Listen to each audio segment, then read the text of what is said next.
des couples qui se sont mariés, des gens qui se sont mariés. Aujourd'hui, le couple ne évolue pas. Le couple vit dans la malédiction. Tout simplement pourquoi? Parce qu'il y a des pratiques que l'homme, avant de se marier, il a fait dans son passé et qui ne s'était pas repenti, et que les paroles de malédiction ont été prononcées quelque part sur sa vie, et qu'en se mariant, la personne a amené la malédiction dans son couple. Il y a des pratiques aussi que de femmes, avant de se marier, nos sœurs, ils ont accompli à l'extérieur. Ils ont détruit des vies des gens. Ils ont détruit des mariages des gens. Ils ont avorté, ils ont fait des choses. Et que, bien aimé, en venant dans leur couple, bien aimé, ils ne se sont pas repentis. Et automatiquement, la malédiction les a suivis jusque dans leur couple, bien aimé. Il y a une chose que nous devons savoir. La Bible nous dit, lorsque tu commets un péché, va voir un bon serviteur de Dieu qui est discret et va confesser tes péchés. Et lui, il pourra prier sur toi et enlever cette malédiction sur toi et bloquer cette malédiction sur toi. Tout simplement parce que tu as avoué.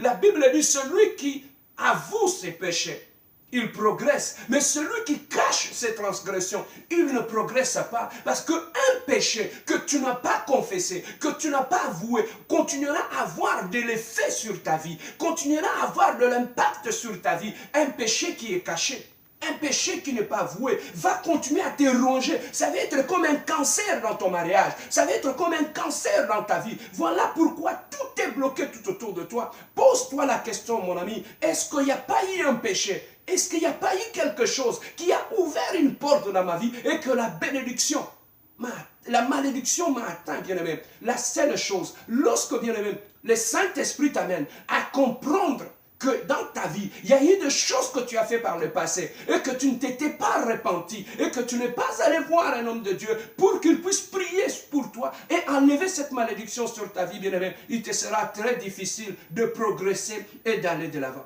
Mais lorsqu'on est dans cette situation, on a Jésus-Christ.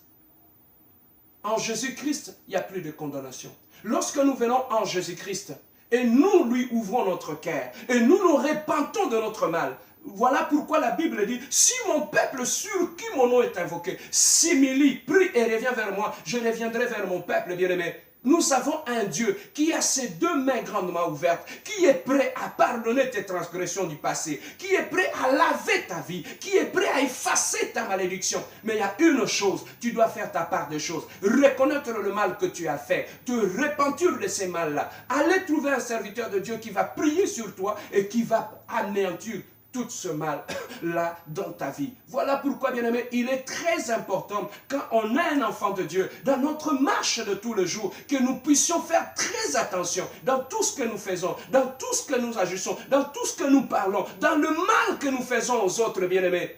Beaucoup des enfants de Dieu sont maudits, tout simplement pourquoi? Parce que, étant un enfant de Dieu, dans sa vie, c'est un briseur de foyer d'autrui, dans sa vie, c'est un colporteur, dans sa vie, c'est quelqu'un qui salit les réputations des gens, c'est dans sa vie, c'est quelqu'un qui détruit les ménages des autres, bien aimé. Lorsque tu détruis les ménages d'une autre personne, lorsqu'il prononce des paroles de malédiction, c'est la paix d'atteindre, bien aimé, dans le Seigneur. Tu peux être un homme, tu as engrossé une femme et tu l'as laissée tomber, et cette femme-là, là où elle est restée, elle est dans la souffrance, en train d'élever cet enfant dans la souffrance. Tu penses que le pleur, le larme de cet enfant, de cette femme-là, vont te laisser tranquille. C'est une malédiction qui te suivra. Alors, quand tu te retrouves dans de tels cas, bien-aimés, Dieu nous appelle à faire de la réparation, à réparer le mal que nous avons fait, à aller trouver un serviteur de Dieu qui va nous aider dans notre cheminement, dans notre processus de réconciliation, de restauration, afin que nous puissions faire la paix avec notre passé, avec notre entourage. Bien-aimé, il est très très important. Beaucoup de nos sœurs qui vivent aujourd'hui sous la malédiction,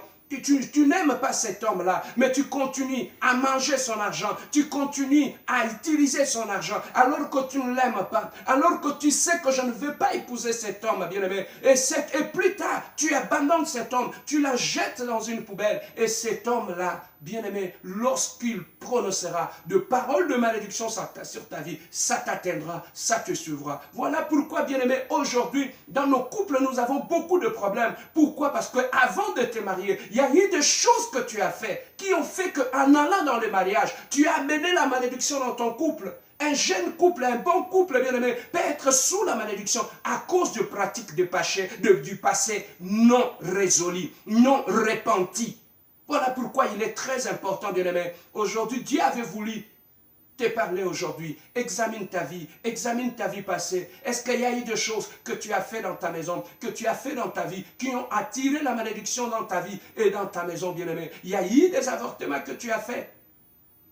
La Bible nous dit, il dit, je t'avais connu depuis que tu étais une masse informe dans les ventres de ta mère. Donc même lorsqu'on est petit, dans les ventres de notre mère, Dieu nous connaît. Donc lorsque nous détruisons ces gens-là, par l'avortement, bien-aimé, nous détruisons les plans de Dieu et la malédiction nous suivra. Voilà pourquoi il est très important, si tu es dans de tels cas, bien-aimé, que tu ailles voir un homme de Dieu et qu'il puisse prier, que tu puisses avouer ton mal, qu'on puisse prier pour anéantir cette malédiction sur ta vie. Voilà pourquoi il est très important, quand tu es un enfant de Dieu, tu dois savoir mieux te conduire. Tu dois savoir faire la paix avec tous ceux qui sont tout autour de toi. Être un chrétien ne te protégera uniquement que si tu marches dans la crainte de Dieu et dans la sanctification. Voilà pourquoi ici, le livre de Proverbes 26, 22, la Bible nous dit: toute malédiction sans cause n'a pas d'effet. Mais lorsqu'il y a des causes, il y a deux effets dans notre vie. Voilà pourquoi, bien aimé, lorsqu'on élimine les causes,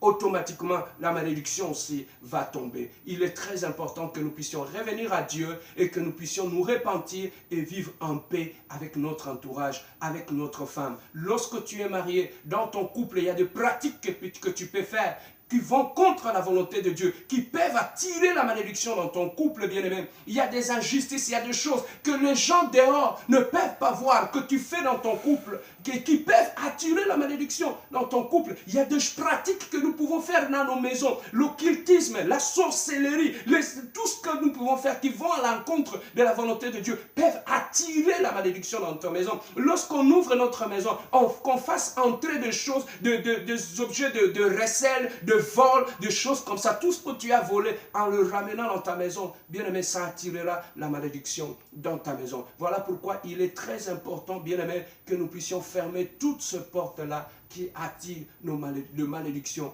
dans nos vies, dans notre conduite. Et tant que jeune, on est jeune, on est un jeune garçon, on est une jeune fille. Conduis-toi dignement dans la crainte de Dieu. Pourquoi? Parce qu'il y a des choses que tu peux faire dans ta jeunesse qui peuvent te poursuivre toute ta vie. Il y a des choses que tu peux poser en étant jeune. Il y a des cœurs que tu peux détruire. Il y a des familles que tu peux détruire. Il y a des choses que tu peux détruire dans ta vie qui peuvent attirer la malédiction dans ta vie. Contrôle ta vie sexuelle, contrôle ta conduite, bien-aimé, car un désordre sur le plan sexuel peut aussi attirer la malédiction qui vont suivre ta vie et qui vont détruire ta destinée aussi, même détruire ta maison et détruire ton mariage. Voilà pourquoi la crainte de Dieu, c'est la chose qui peut nous protéger face à la malédiction. La crainte de Dieu, c'est quelque chose qui peut nous protéger contre les paroles d'imprécation qu'on prononce sur nous. Il y a des gens, des fois, ils peuvent voir, envier ton mariage, envier ta maison, envier tout ce que tu fais. Mais ils ne sont pas capables d'être comme toi. Ils ne sont pas capables d'avoir ce que tu as. Mais cette haine, cette jalousie peuvent les amener à prononcer des paroles de malédiction sur ta vie, sur ton mariage, sur tes enfants. Mais laissez-moi te dire une chose.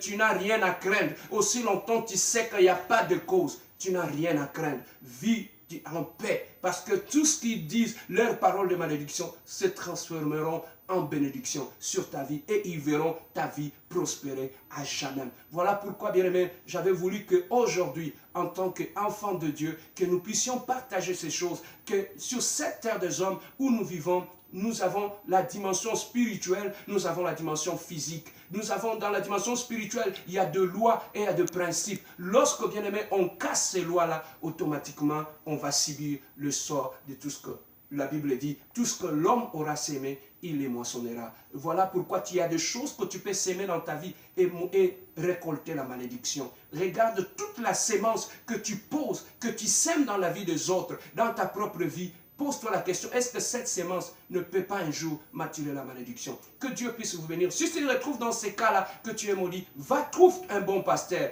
Ouvre ton cœur, parle-le de ton problème. Oui, Dieu a donné cette capacité aux serviteurs de Dieu de prier pour nous et d'annihiler toute la malédiction. Parce que la Bible dit, en Jésus, il n'y a plus de condamnation. Voilà pourquoi le sang de l'agneau a été versé pour nous laver. Le sang de l'agneau peut te laver et effacer toute la condamnation sur ta vie. Si ce partage t'a été béni, partage-le aux autres. C'est votre serviteur, le pasteur Serge Biard. Que Dieu vous bénisse.